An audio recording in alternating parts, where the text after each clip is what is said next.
Welcome to Live Daf, your online Daf Yomi shir. Shalom and welcome to today's Daf Yomi Niddah Daf Samach Zayin. We're on the last line of the previous daf. Omar Rav Shmuel bar Yitzchak. Isha le'sitbal b'nomal. A woman should not be toivel, should not go to the mikveh in a harbor, in a port, since we're concerned that the boats that frequent the port have stirred up the mud and they may pose a chatzitza and prevent the water from coming into contact with the isha. Afagab the hashalaka, even though at the present we don't see any mud on her. Eimar berdiyuni nafal, we're concerned that perhaps the mud was shaken off while she emerged from the water. Avod Shmuel, we see in the following story a similar concern. Avod Shmuel, the father of Shmuel, Avad Lebanse, he prepared for his daughters to be toivel from their tumah. Mikvois b'mei Nisan, he prepared for them mikvois during the days of Nisan, immediately following the winter time. Umaftzi b'yom Tishrei, and mats in the days of Tishrei. Now, what is this referring to? So, the halacha is that a mikveh can be valid in two forms, either a mayan or a mikveh. A mayan is a natural spring. A mikveh is a gathering of water. Now, the fundamental difference, halachic difference between these two types of waters, a natural spring, a mayan, may be used even if it is zeichelin, even if it's running water, even if it's not stationary in one place. However, regarding a mikveh, a boir, an enclosed, a gathering of water, in that case it needs to be kavah v'kaimi, it needs to be stationary, still in one spot. It can't be moving, it can't be zeichelin. See, a mikveh, it's not just coming into contact, immersing yourself in the water of the mikveh. It needs to be in the place, in the makom of the mikveh. You need to immerse in the domain, in the actual makom ha-mikveh. Therefore, only if it is bimkaima, it is stationary, it is still. However, if it's on the move, if it's on the go, then it is not valid for tefillah.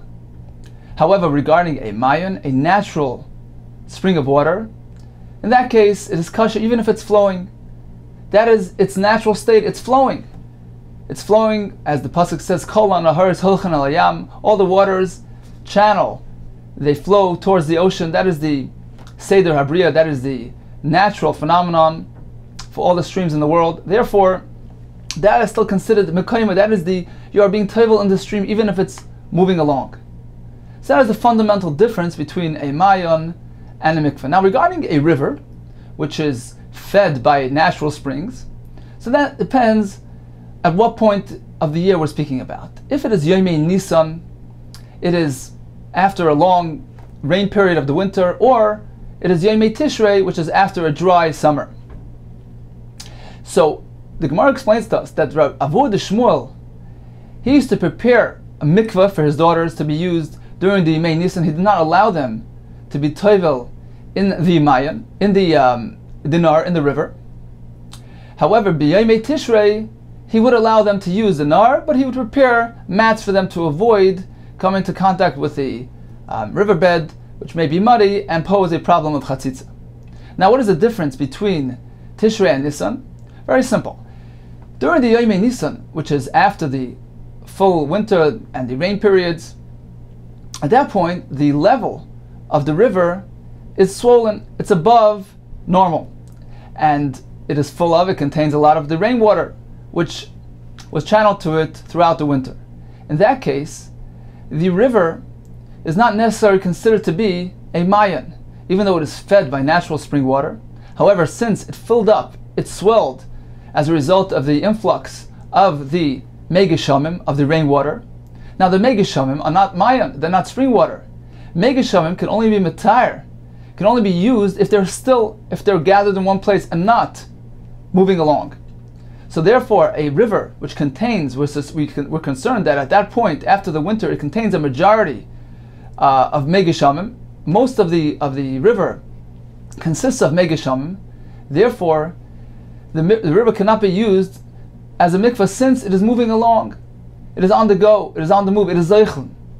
And rainwater are not Matar B'Zoichlin. So the river has a status of a mikveh, and therefore it cannot be used since it's moving along. So therefore he did not allow them to use the river during the Yom Nisan, but rather he prepared for them a mikveh of still water. However, B'mei Tishrei, which is after a summer, at that point the river is back to its normal level, and since it is fed primarily by spring water, it has a status of a mayan, and therefore even if it's zeichlin, even if it's moving, it is still a kosher mikveh. So again, Avod Shmuel, the father of Shmuel, Avod Lebansi, prepared for his daughters mikvois. He needed to prepare special mikvahs b'Yom Nisan. That was after the winter when the river was invalid for tefillah. Umafzi, and during b'Yom Tishrei, and during the days of Tishrei, which was post-summer, when the river was kosher for tefillah, since it now is primarily consisting of natural spring water, so even if it's moving along, if it's zeichin, it is kosher, so you allow them to be tovel. However, he was concerned regarding the mud, so therefore he did umafzi, he prepared mats so that they don't come into contact with the mud and there's no issue of chatzitza. So here we see as well a concern regarding mud in the river. Continues the Gemara, another couple of halachas regarding chatzitza. Amar Rav Gidol Amar Rav, Nosna tavshilivna betavla. If a woman handed a tavshil, a cooked food, a sticky food, she came into contact with something sticky, betavla, and she was tabled after she gave the tavshil to her son. Also, and she emerged from the mikvah, also la tefillah, her tefillah is pasul, it's invalid. Afagav the hashtaleka. Right now there's nothing on her hands, we don't see anything, any substance left on her hand. Eimer, we suspect berduni nafal, that when she emerged from the mikvah, it got shaken off and it got cleaned off, but certainly it was there, it was present during her tefillah, and invalidated the tefillah. Amar Ami bar Abba, another halacha regarding chatzitzos, Hani Ravde de Kusilta. These scabs, which result from the punctures of the bloodlettering, is this considered a chatzitza since it is not the natural skin, it is merely a scab? So there's a distinction, ad tlasa yomi loy chaitzi, up until 3 days, it does not pose a chatzitza since it is still soft, it is still bottle to the guf, it's considered like normal flesh. Mikan ve'elach, but once it hardens after 3 days, chaitzi, it is indeed a chatzitza. Amar ukva, lifluf shaba'ayin, mucus that's inside the eye, that depends, lach, if it's still moist, ein chaitzitz, it's not a chatzitza, since something that is moist allows the water to penetrate through it, and it is not considered to be a hefsek, a chatzitza, to pasal the tefillah. Yavesh chaitzitz, but if it's already dried up, at that point, it is a mafsik, it is a chatzitza, since it is preventing the water from coming to contact.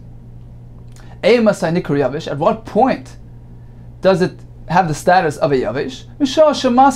For when it begins to turn green. Amar Shmuel, another halacha regarding chatzitzos,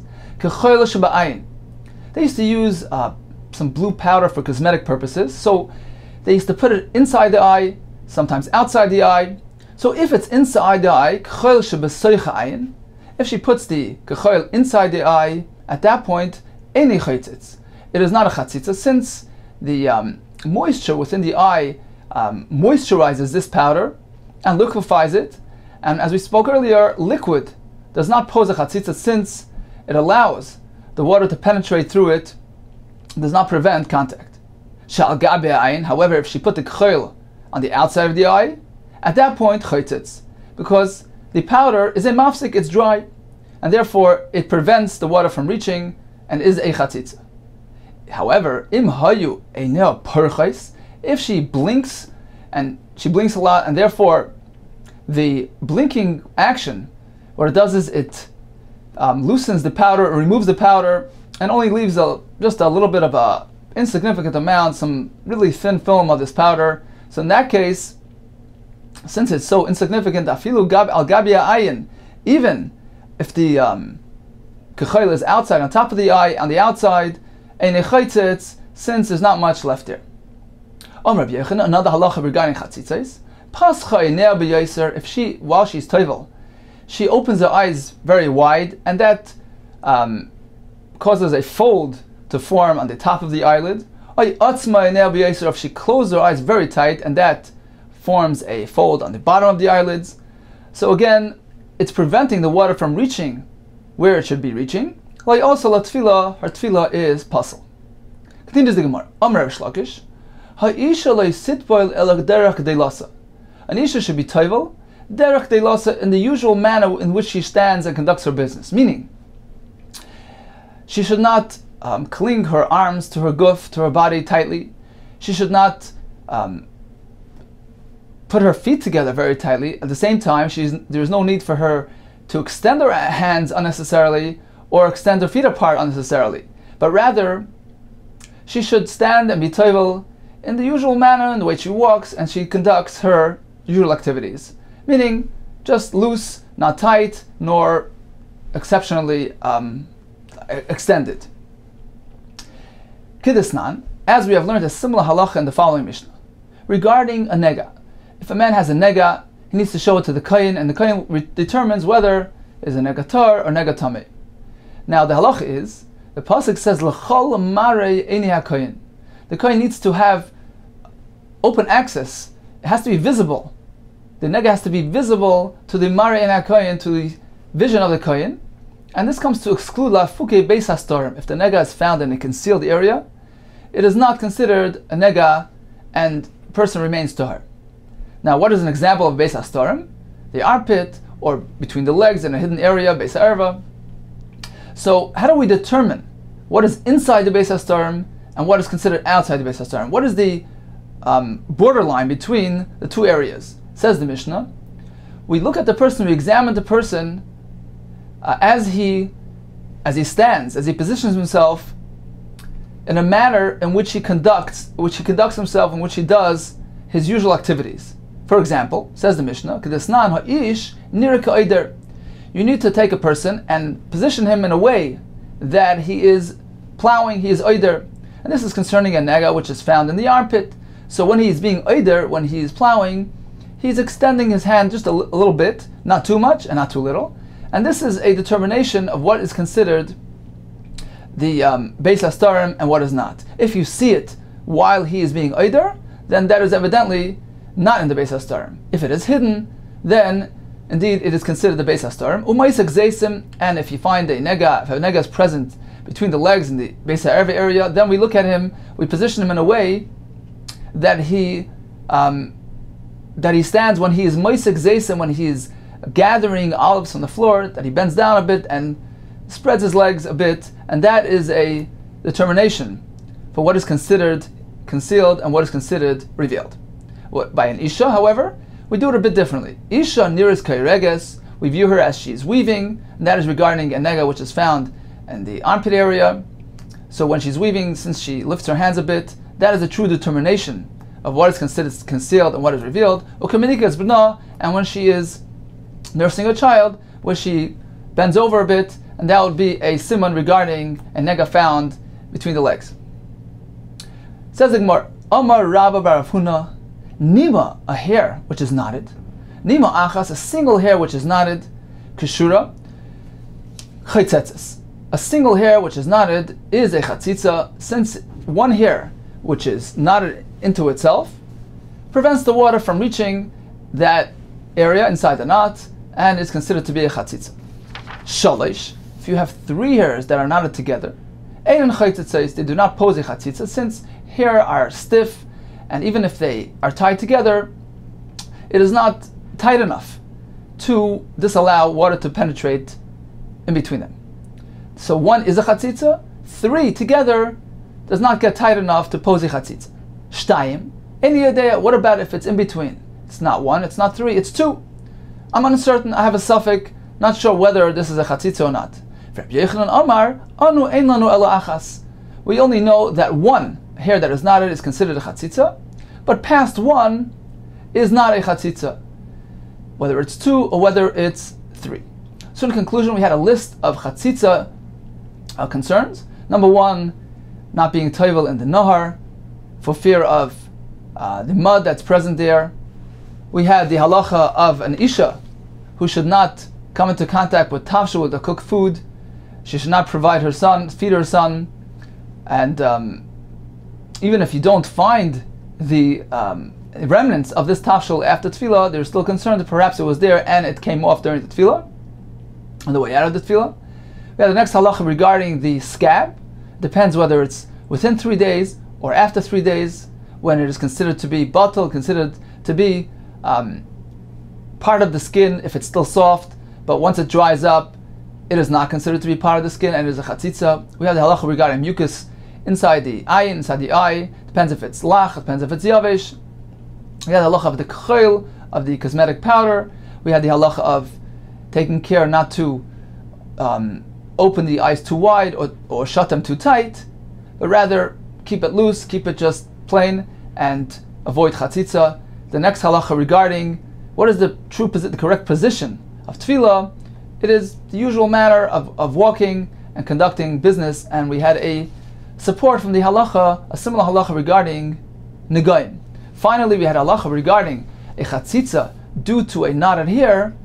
There is machlekes, according to one shita, 1 is a chatzitza, 3 is not, 2 is a suffix. According to Rabbi Yechanan, only 1 is a chatzitza. If it's more than 1 knotted hair, it is not. For instance, if there are 2 that are bound to themselves, at that point it is not tight enough to constitute a chatzitza. Continues the Gemara. How much is a chatzitza? What is the shear? What is the amount that is considered to be a chatzitza? Rav Yitzchak Dvar Torah, according to the Raisa, according to the Din Torah, Rashi explains this is a halacha l'Moshe Sinai. It is not written clearly in the Torah, but it is a halacha which we received from Moshe, who heard at Sinai. Dvar Torah, rubai hamakpid alav choytz. There are 2 conditions that are required to determine that something is a chatzitza. Number 1, it has to be rubai. It has to be present in the majority. Rashi explains this to mean the majority of the sa'aris of the hair. Taisus disagrees. Taisus says that this is regarding even a chatzitza which is present on the guf as well. Rubai, majority of the guf, that is the condition of rubai. So achlekes rishonim, whether the Gemara is referring to roiv sa'aris or roiv of the whole guf. In any case, the first condition is rubai. It has to be roiv, a majority. It has to be a very, very significant amount of chatzitza there. The second condition is hamakpid. It has to be something that he is makpid on, that he objects to its presence. He'd rather have it off. He intends on removing it. So in that case, when you meet those 2 conditions, it is A, rubai, B, it is makpid alav, choytz. That is it in Torah. Rubai ve'ene makpid alav. But if it is rubai, it is a very large chatzitza, but he is not too concerned with it, he's not makpid on it, einoi choytz. So min HaTorah, that does not constitute a chatzitza. Since he's not makpid on it, Rashi in Sukkah explains that since he has no intentions of removing it, he's not too concerned with it, therefore it is batal. It is considered to be as if it's part of the guf, part of his basar, part of his flesh, and is not considered to be a chatzitza, and is fine. Continues the Gemara, this is mid'oraisa. However, midrabanan, they enacted exera to safeguard the Din Torah. Meaning, min HaTorah, you're required to have 2 conditions, rubai and makpid. Said the Rabbanan, v'gazru, the Rabbanan decreed, al rubai she'eni makpid. They decreed even if there are only one of these aspects present, either it's rubai or it's makpid, that is sufficient to constitute a chatzitza. V'gazru chacham v'gayze al rubai she'eni makpid. If it is a very significant chatzitza, it is roiv, it is very large, but nevertheless he doesn't care, he's not makpid. Mishum rubai hamakpid. Chachamim enacted a din chatzitza, a takana, a gzeira regarding a roiv, even if he's not makpid. Why? On account of the halach of midaraisa of rubai hamakpid, which is a chatzitza midaraisa. So they always went 1 step ahead, meaning in order not to transgress issa daraisa, chachamim made a takana. We have to stay 1 step ahead, even if only one of those two conditions are present. For instance, it's rubai, even though he's not makpid, it still constitutes a chatzitza and invalidates the tefillah. Similarly, regarding the second condition, v'gazru al mi'utay hamakpid, and they will geyser, even if it's only a mi'ut, it's only on the minority, but it's a makpid, it's not so big, but he is makpid, he is particular, he would like it to be removed, he objects to the presence of this chatzitza, he is makpid. In that case, too, it's considered to be a chatzitza. Why did they do that? Why did the Chachamim consider it to be a chatzitza? Mishum, on account of Rubai HaMakpid, on account of the chatzitza midaraisa by a Rubai HaMakpid. So they always stayed one step ahead. Either one of these two conditions, either it's Rubai or it's Makpid, we still consider it to be a chatzitza, gzeira mishum Rubai HaMakpid, which is a chatzitza midaraisa. Ask the Gemara, what if it's missing both conditions? It's neither Rubai, neither Makpid. It's only a small chatzitza, and he's not too concerned about it. What about that case? V'ligzar nami, why didn't the Chachamim make a gzeira as well? In the case of mi'utay she'enu Makpid, in the case where there's a miut, and in addition he is not too concerned about this chatzitza, mishum mi'utay hamakpid. Since you are invalidating a miut hamakpid on account of the hakpada, since there's one condition present, he is being makpid, he objects. You just told me that midrabanan we consider it to be a chatzitza and validates the tefillah. So too the chacham should be geyser, should make a gzeira, even by a miut she'enu makpid, since it is one step close to miut hamakpid. Says the Gemara, there's a big difference here. He guf gzeira, a miut hamakpid is merely a gzeira d'Rabbanan, and therefore we cannot enact a gzeira based on a gzeira d'Rabbanan. We can't say, well, in order not to fall into, not to transgress a issa d'Rabbanan, we will forbid even something which is a step ahead of that. We don't do that. Why? He go for gzeira, since it itself is a gzeira d'Rabbanan, v'anam neikum v'nigzar, should we go ahead and make and act a gzeira, one safeguard to benefit another safeguard? We don't do that. The Chachamim only have the power to make a gzeira to prevent, to ensure that we do not transgress Issa D'Oraisa. We need to stay a step ahead of the Issa D'Oraisa as a mishmeres, as a safeguard. As the Gemara says, we derive the halacha of making a mishmeres, making a gzeira from the pasuk. The Gemara is darshan vasu mishmeres lemishmarti, v'shmartem es mishmarti. You should safeguard my laws. So the Gemara Beis says, Rashi explains that the implication of that pasuk is you can only make a safeguard for a din Torah. You can only enact a gzeira one step next to the halacha Issa D'Oraisa, so that one doesn't come near Issa D'Oraisa. It's like a fence, like a gate around the precious object. However, to go one step even beyond that and say, well, if there is a gzeira, why don't we make a safeguard for that safeguard so that one doesn't even come close to the gzeira? That's already too far removed, and we don't do that.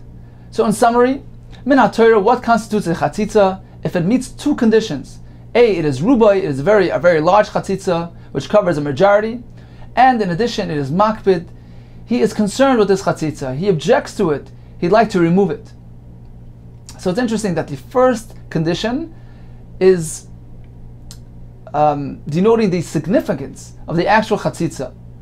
It is a quality in the actual inherent chatzitza because it's so big, it's so significant, it is considered to be a mafsik. The second condition of makpid, that is describing the person's frame of mind.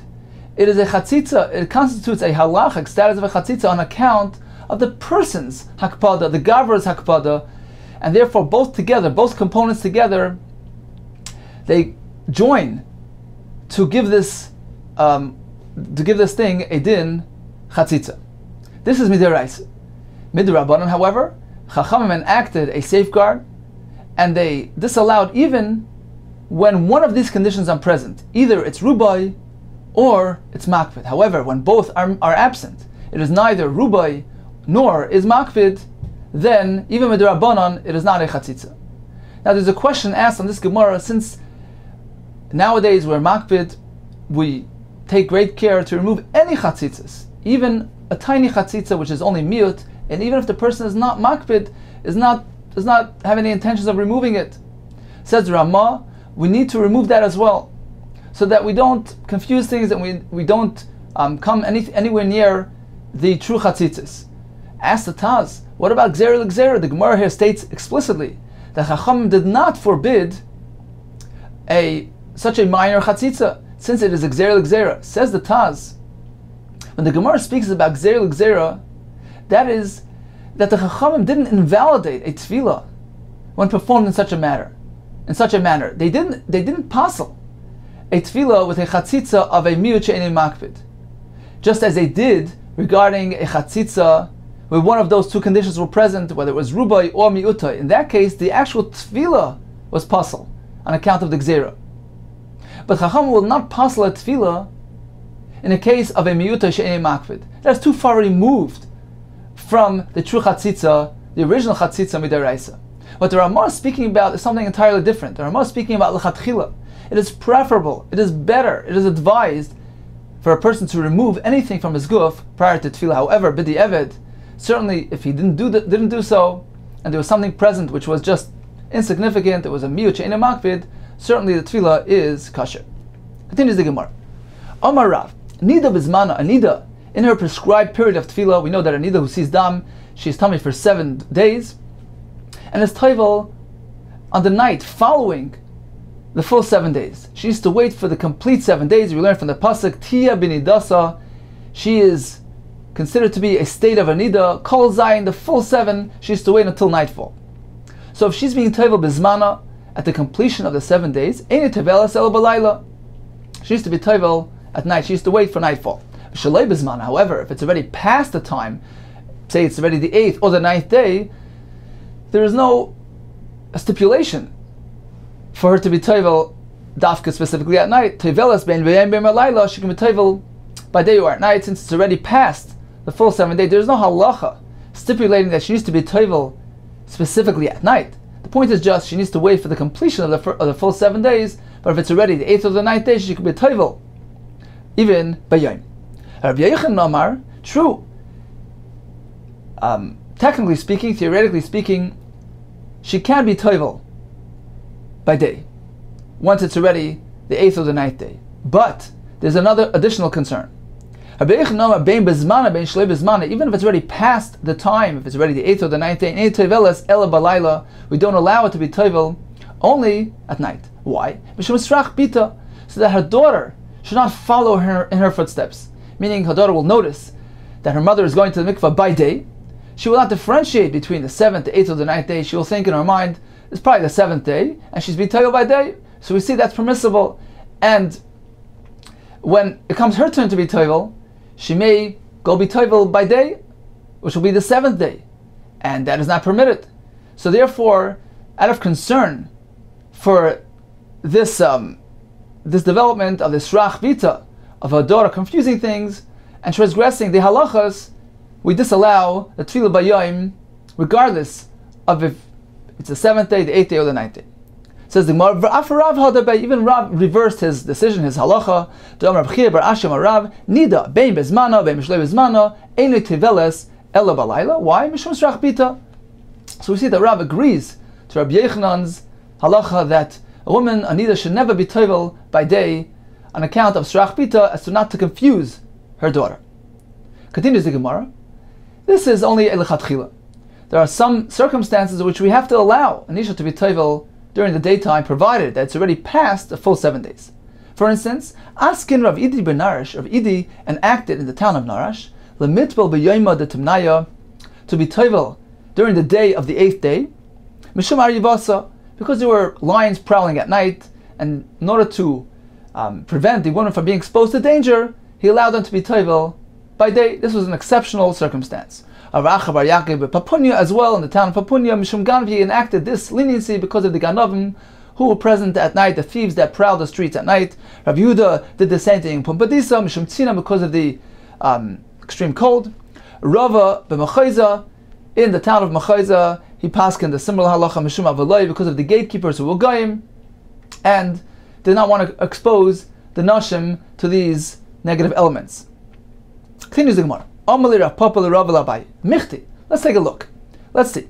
Ha'idna, nowadays, after we accepted upon ourselves the chumrah de Rav Zera, that an isha who sees even a mashru, even a drop of dam, considers herself to be a zava and observes shiva nakim, a full 7 days.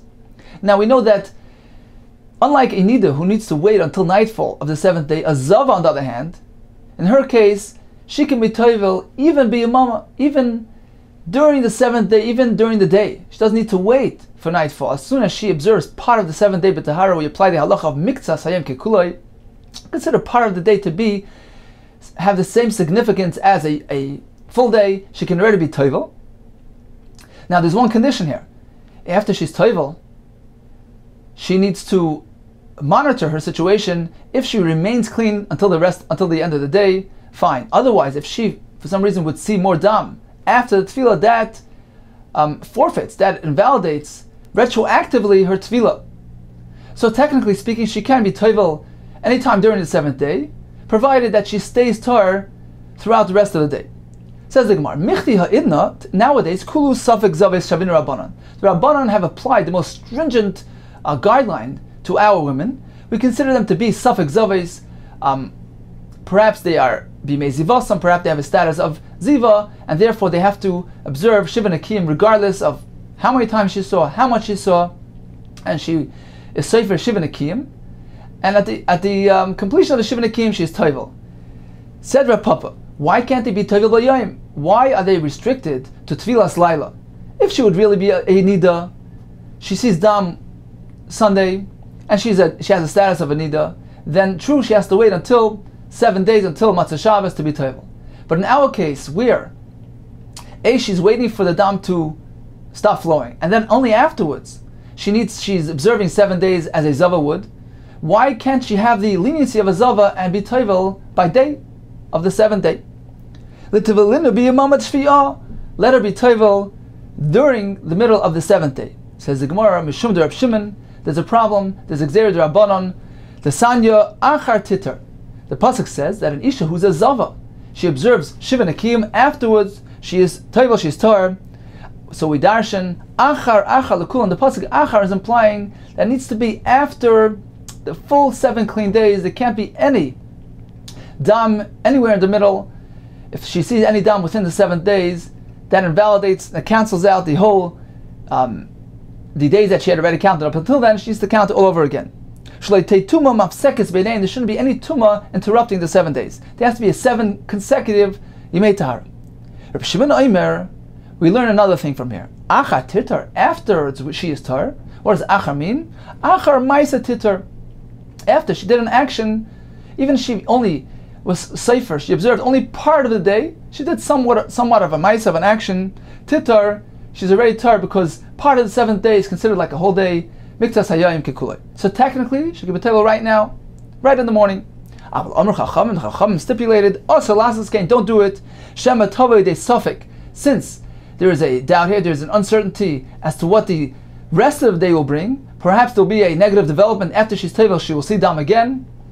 So don't jeopardize yourself. Don't allow yourself to come to a safek isser by being toivel and being meshamish, and then afterwards perhaps she will see dam again and jeopardize and forfeit everything that happened and invalidate the tefillah. That would inevitably mean that they were meshamish betuma, and that would be a avera. Therefore, don't do it, don't be toivel until the end of the day. So that was the answer that Abaye and Rava provided Rav Papa. Nowadays as well, even though she has the status of a zava, however, midrabanan, you're meant to wait until the completion of the full 7 days, until nightfall, and only then be toivel. Continues the Gemara. Omar Rav Huna. Isha chayfefes be'echad b'Shabbos, v'toivelas b'shlishi b'Shabbos. We know that an isha needs to do chafifa, needs to scrub and clean herself, free of any chatzitzes, of anything that might get in the way of the mayim, of the water reaching her.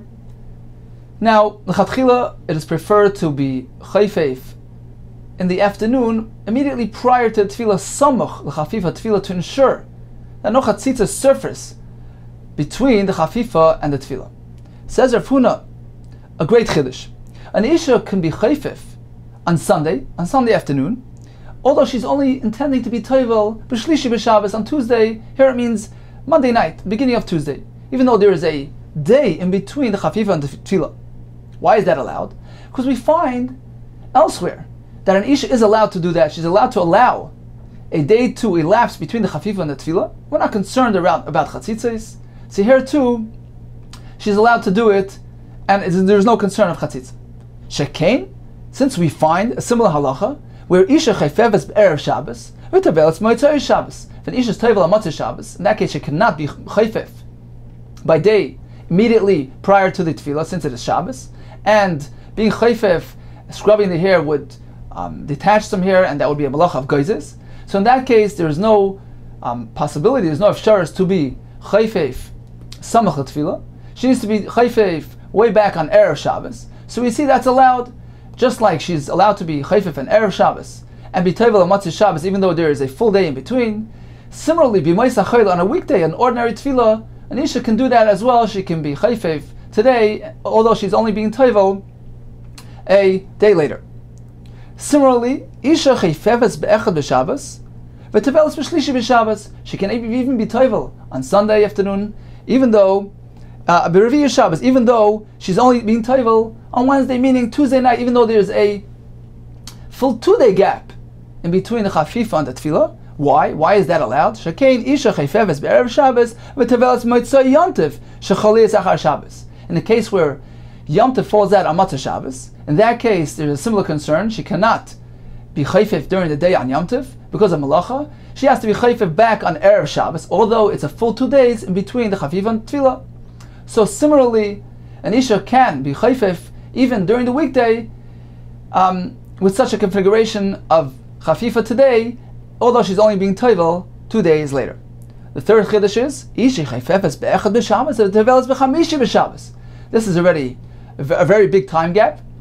This is already a 3-day time gap between the chafifa and the tefillah, and that is allowed as well. Why? Shekein isha chayfefes be'erev Shabbos v'teveles motzei shnei yomim tovim shel Rosh Hashanah shechalias achar Shabbos. Since we find that if 2 days of Yom Tov fall out on Matzah Shabbos, in that case, when she's chayfef on Erev Shabbos, and is only tevel 3 days later, Matzah 2 days of Rosh Hashanah, which is 3 days later, that's fine. Similarly here, she can be chayfef on Sunday, even though she's only been tevel on Wednesday night, which is a full 3 days in between. Rav Chizda Amar, no, we don't say that. Kulu Amrinan. When it's unavoidable, Kulu, all these cases where she's tevel Matzah Shabbos, or she's tevel Matzah Yom Tov, which is immediately following Shabbos, or in the case of 2 days Rosh Hashanah, fine, it's unavoidable. We have no option, therefore it's allowed. But you can't draw an analogy to a regular weekday tefillah. Shekein lo yamrinan. We don't say this is allowed here because we find it elsewhere. Heichad efshar efshar. Where we could do it properly, certainly we should do it properly. We should be masmich the chafifa l'tefillah and be chayfef immediately preceding the tefillah. Heichad lo yefshar. When it's not possible, fine. We have no choice. But you can't draw a comparison from one to the other. A third shita, Rav Yema Amar afilu shekein nami yamrinan. He agrees with Rav Huna. We do draw a comparison. We do say the analogy of shekein, just like we find it elsewhere. So too, it is allowed even in an ordinary yom ha'chayil tefillah. She can allow a gap of 1 day, 2 day duration between the chafifa and the tefillah. However, levar, there's one exception. Meisha chayfeves be'echad b'Shabbos v'teveles b'chamishi b'Shabbos. What was your third case? Rav Huna said even if she's chayfev on Sunday and tevel Thursday, meaning Wednesday night, which is 3 days later, that's allowed on account of the tefillah of a matzeh to Yom Tovim Rosh Hashanah after Shabbos. Says Rav Yemar, I disagree with that. In the case of Yom Tov Rosh Hashanah after Shabbos, in that case, we don't allow her. In that case either, we don't allow her to be chayfef so far apart from the tefillah. In that case, she'll have to be chayfef on Matzah Rosh Hashanah. Levar, says the Gemara, meisha chayfefes be'echad b'Shabbos v'teveles b'chamisha b'Shabbos. In the case of Sunday to Thursday, that's not allowed. Why? Because what was your analogy? You brought a raya from Rosh Hashanah, which fell after Shabbos. In that case, either she is not allowed to be marchik, to generate such a great gap between the chafif and the tefillah, the efsha, the chayfef is balayla, but tevel is balayla. In that case, since it is such a great duration between the chafif and the tefillah, we don't even allow it then, and she will have to inevitably do the chatzitza at night, Matzei Rosh Hashanah. So we have two extreme shitas and something in the middle. Rav Huna says you're allowed to allow even a day, 2 days, or 3 days in between the chafifa and the tefillah on account of the fact that we find a similar halacha elsewhere. Says Rav Huna, I disagree with that. When you have no choice, it's unavoidable, fine. But if it's just an ordinary tefillah during a weekday, certainly there's no allowance for any gaps between the time of chafifa and the time of tefillah, she needs to do it samuch, immediately preceding to the tefillah. Rav Yemer says somewhere in the middle. I agree with Rav Huna that we do draw an analogy from what we find elsewhere, and therefore a 1-day gap or 2-day gap is permissible. However, a 3-day gap is never permitted, since even on Matzah Rosh Hashanah, we do not allow that, since it's too great of a gap and she needs to be chayfif at night, Matzah Rosh Hashanah. Continues the Gemara, one more shita, Darash Marema, Hilchas Rav Chizda. The halacha follows like Rav Chizda, Ukadamataretz Rav Yemar, like the interpretation of Rav Yemar, meaning Rav Marema assumed all the stringencies. He took on the stringency of Rav Chizda that we do not draw analogies. If we find this elsewhere, we find a halacha allowing a gap between the chafifa and the tefillah, that's only where it's lo yefshar, where it's unavoidable. Suppose it's a matzah Shabbos, a matzah Yom Tov, then we allow it. However, in the case of a weekday tefillah, you're not allowed to leave any gaps between the chafifa and the tefillah. So that is assuming the shita of Rav Chizda. Ukadamataretz Rav Yemar, according to Rav Yemar's interpretation, meaning I'm adopting even the stringency of Rav Yemar, which is that on a matzah Shnei Yom Tovim Rosh Hashanah after Shabbos, which would inevitably create a 3-day gap from Erev Shabbos till Matzah Rosh Hashanah. I agree with Rav Yemar that is not allowed. In that case, you will have to be chayfeif at night. So in summary, we have 4 shitas. Rav Huna says, Shekain, we draw an analogy just like we find something elsewhere, an allowance of a gap of a day, 2 days, 3 days between the chafifa and the tefillah. So too, an ordinary isha, on an ordinary tefillah, b'yimei sachayil, in a weekday, she's allowed to leave a gap. According to Rav Chizda, that is not allowed. It's only when it's unavoidable. Otherwise, you cannot leave any gaps. Rav Yemer says, yes, we do draw an analogy. We do compare the halacha of a weekday to those halachas of Matzah Shabbos and Matzah Yom Tov, but there's one exception, which is Matzah Shnei Yom Tovim Rosh Hashanah, where we do not allow a 3-day gap in any case. And she needs to do the chafifa at night.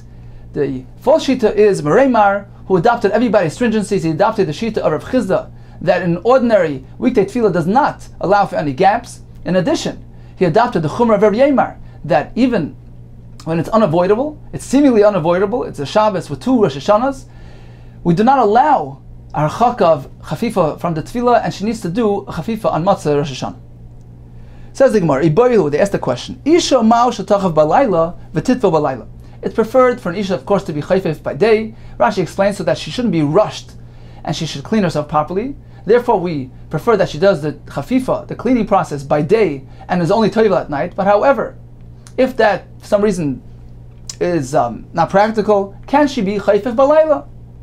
Mar Zutra Eiser, Rav Zutra says it's not permitted. Rav Chizda Misura Shari.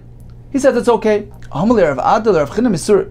Lav Hachi Hava Uvda. Wasn't there the following incident? But Visu the Abamari Reish Galusa, regarding the wife of Abamari, the Reish Galusa, the head of the community, the Ikud, there was some sort of quarrel there, and she refused to go to the mikveh. Azor of Nachmar Yisrael Fiyusa, he went to pacify her, Amalei, and she told him, "My Yisashta, why are you coming to me now to convince me to be toivel? Tiski, I say Lamarchar, isn't it enough for you to come tomorrow? I'll be toivel tomorrow. What's the rush?" And he understood, Mike Amarle, what she was alluding to, that she hadn't yet cleansed herself, and therefore she is postponing till tomorrow. Amar, so he responded, is that the problem? Dudi chasart, are you lacking pots of water to clean yourself? Tashtaki chasart, are you lacking stools to sit on while you clean yourself? Avdi chasart, are you missing? Do you need help? Are you lacking slaves? I'll arrange it for you. I'll take care of you. Take care of the chafifa and go be toivel. So although it was already nighttime, it was already balayla, we see, nevertheless she can be toivel, even though she's being chayfef balayla. So this is a proof to the shita that allows her to be chayfef balayla, even though she is being toivel that very night.